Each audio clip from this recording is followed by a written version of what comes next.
Sack the rifles, boys. I got me an idea. As they returned to the shop, John then explained to his brothers that he figured the same force which caused the grass to shake from the muzzle blast could be harnessed to make the gun work automatically. John grabbed a rifle, which was handy, wired it to an inch board, then drilled a hole in a piece of wood for the bullet to pass through. Give me that block of wood.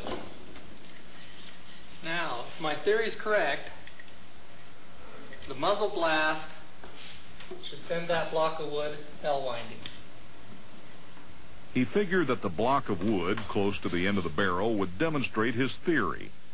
The muzzle blast did send that block of wood across the shop. Within a day, he had a lever arm and pan attached, activating the lever action of the rifle, which caused it to fire automatically.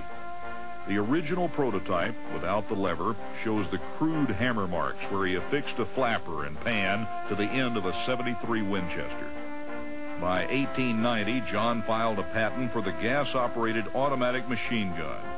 That same year, he wrote out a letter in longhand to the Colt factory asking if they were interested in that kind of a gun. Early in 1891, he and Matt arrived at the Colt factory for a demonstration. Onlookers were surprised to see this crude-looking prototype firing automatically with simply the push of a button. Hidden smiles were soon erased as John's hammer-beaten model fired 200 rounds without a hitch. As early as 1895, Browning had a workable machine gun which would later be adopted by the U.S. military for its World War I effort. With the development of the machine rifle and the machine gun came the invention of the semi-automatic or self-loading pistol. Colt and Fabrique Nationale, known as FN, began producing 25 and 38 caliber pistols. FN's pistols were adopted as official sidearms in some European armies. Colt requested a larger version to meet U.S. Army requests, and the .45 caliber was produced.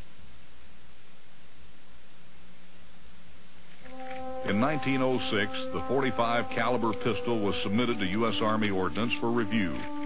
Finally, the competitive trials were set for March 3rd, 1911.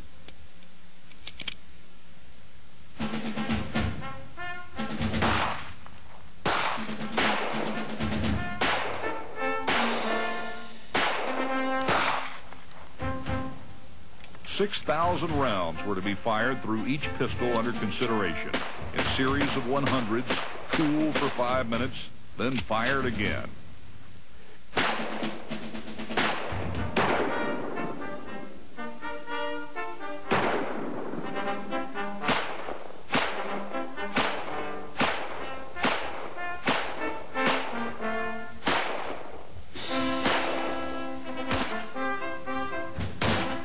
When the gun got too hot, it was simply dropped into a bucket of water.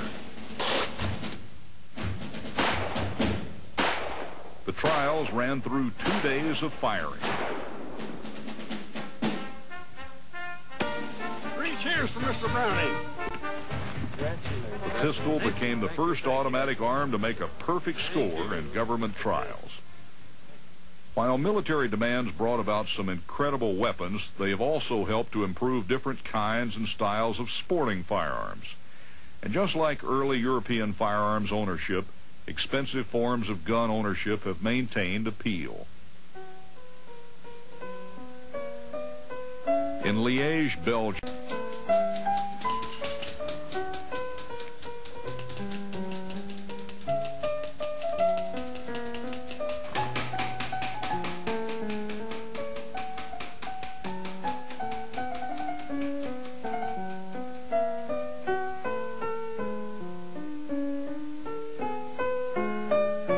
animals are often the subject, but some designs are more elaborate.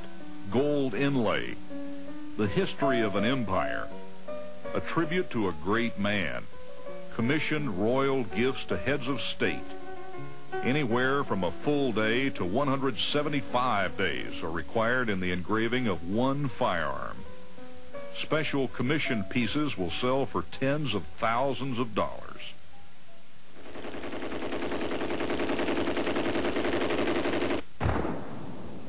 In 600 years, firearms have evolved from simple fire shafts and hand cannons to magnificent sporting arms and colossal military weaponry.